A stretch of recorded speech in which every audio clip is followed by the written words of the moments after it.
Hi, this is Mr. Mike for the Mechanicsburg Learning Center with episode number, if you can believe this, 55 of Mr. Mike's Dino a Day. Brought to you every day, 10 a.m. Eastern Standard Time by the Mechanicsburg Learning Center. And today's animal is interesting because of where it was discovered. Not many animals have come out of this area, but we have discovered dinosaurs on every single continent in the world. Let's go to this one right here. Boys and girls, ladies and gentlemen, you are looking at the mirror image of Australia. Very interesting place to visit. If you've never done it, I highly recommend it. Australia is a great place for so many things to do as a tourist and do some dinosaur fossil hunting. So, Australia, let's get right to it. They name their dinosaurs after themselves lots of times. They're very proud of their dinosaurs, so they make sure that when science finds a dinosaur, they know that it's from Australia based on the name. You'll do that, you can Google that, and you can find out. Now, this is no exception. This dinosaur is named after where it was found.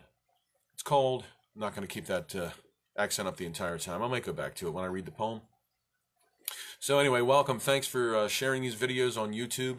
Thanks for watching them and seeing them on Facebook, and we do this live every day, 10 a.m. Eastern Standard Time. Today's animal is called Minmi. Minmi, one of, at the time when it was named, it was the shortest dinosaur name. It only has 5 letters. Let's take a look at what Minmi looks like. There's Minmi. M-I-N-M-I, only 5 letters, and as I said, that was the shortest dinosaur name given at the time. Since then, in fact, we've even talked about a couple of them. We have an animal called Mei, M-E-I. We have an animal called Zby, Z-B-Y, and there's an animal called Kol, K-O-L. So, yes, now there are dinosaurs with only 3 letters in the name, which is a record breaker. But at the time, Minmi had the shortest name. And one of the reasons it had the shortest name, it was named after the Minmi Crossing in Australia. So, when they found Minmi at the Minmi Crossing, it was a logical name to call it, right? So, let's take a closer look at Minmi. First of all, with a short name, makes a lot of sense because it's also a short dinosaur. It's not very big at all. This dinosaur is only about 9.8 feet long, not even 10 feet. Only 3 feet high at the shoulders, so if this cute little animal happened by you, you wouldn't feel too threatened. It is related to the Ankylosaurus. You can tell by how it's made. The only thing that's missing in terms of it being an Ankylosaurus is it doesn't have the club tail. But this cute little thing was, as I said, only about 9.8 feet long. Let's take a look at the head. Triangular in shape and very small compared to other animals of its size. Tells us a couple of things. Poor Minmi have a very large brain case. The brain case is this thing up here. It's the opening in your skull that holds your brain. And if the brain case isn't that large, it can't hold a very large brain. So Minmi did not have a very large brain. Minmi did not do a lot of thinking. She was not very good at math. She was not very good at, she was good at history because there really was hardly any of it at that point. So Minmi didn't do very well in school, but she tried her hardest. Look at the animal and notice one thing right off the bat. Okay, overall shape. You notice these things known as osteoderms, or if they're on a crocodile or gator, they might be referred to as scutes. These were lined up horizontally, which made her a little bit unique, and that's how she got her generic name, which is Paravertebra. So her name is Minmi Paravertebra. Minmi always would be capitalized, and then the second name, which would follow, would be lowercase, Paravertebra. Minmi Paravertebra. Also take a look at her legs. Her legs are actually kind of long compared to the rest of her body. She almost looks like the legs are too long, but that's how it was made. Her mouth, made for snipping, made for shearing off plants, made for a vegetarian diet, and of course covered with armor all over the place. So the things that make her unique is the fact that she had some longer legs. She did not have a club on her tail like other ankylosaurs. Small head, extremely small brain, and the horizontal osteoderms or skin bones that popped up along her back. So, What else do we know about Minmi? Well, she was herbivorous, which we talked about. She was definitely quadrupedal. In other words, quad means four, so she definitely did not get up on her back legs. That type of animal just did not do that. Spin Australia around, make it a little more visually interesting for you. So she had scutes on her neck, the little bumps on her neck. She had body armor. Something else that made her unique, her belly. Now we're going to take a look at the actual skeleton of Minmi. This was fairly well preserved. There was an awful lot of animal to take a look at there. So we do know a lot about her based on this very well preserved skeleton of her. The one thing that they found that was very interesting, and that does not take place on other ankylosaurs, is the fact that her belly was probably covered with armor also. And that's the one way that predator would go after an armored animal. They would try to hit it and roll it over to get to its soft belly so they could take a bite. Well, Minmi had some armor too, so she wasn't an easy target, especially with legs like that. She could probably move, not sprint, but move quickly in bursts and, hide under bushes. She was only, less than 10 feet tall or long, so she didn't really represent a very large meal to some of these dinosaurs.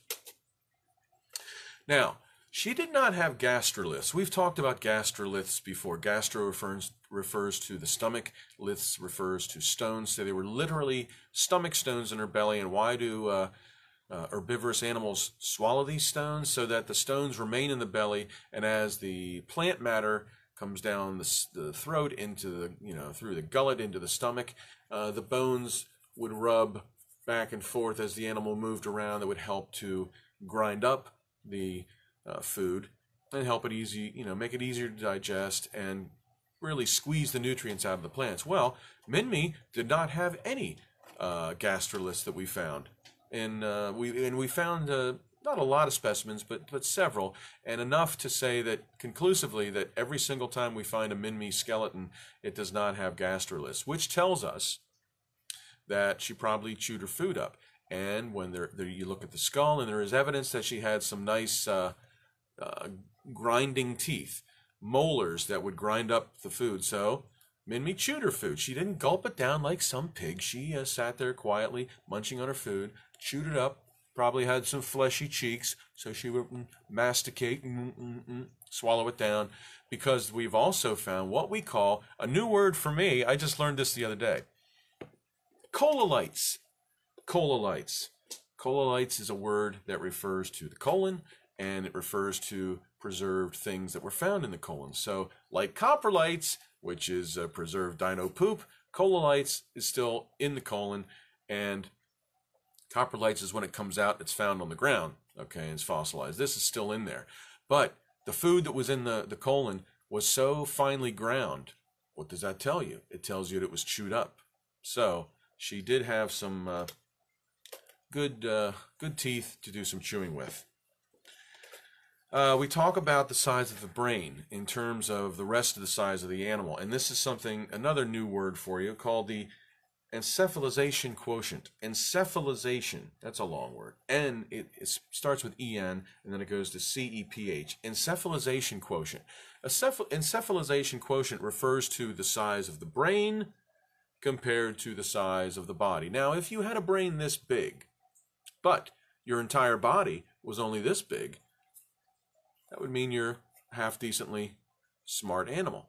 If your brain was this big, had a body 30 feet long, such as Stegosaurus, not a very good encephalization quotient. That would mean that the brain is smaller in size, in comparison to the rest of the body. So Minmi, unfortunately, had a very low encephalization quotient, meaning her brain was pretty small compared to the rest of the size of her body, which we mentioned earlier made her not so hot at calculus.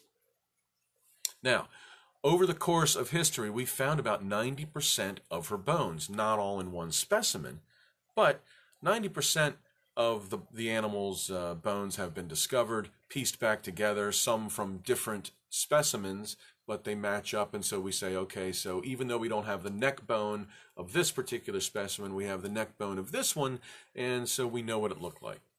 So 90% is a high percentage, so we have a really good sense of what she looked like.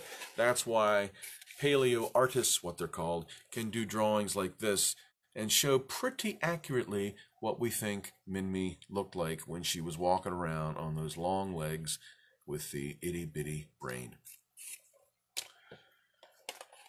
As I mentioned too, her name at one time was the shortest dino name. Very easy, Minmi. Has nothing to do with Austin Powers movie, but Minmi is easy to remember. And of course, there's always controversy when it comes to pronouncing a dinosaur name. If you can believe this, 5 letters, and we still have different pronunciations of this.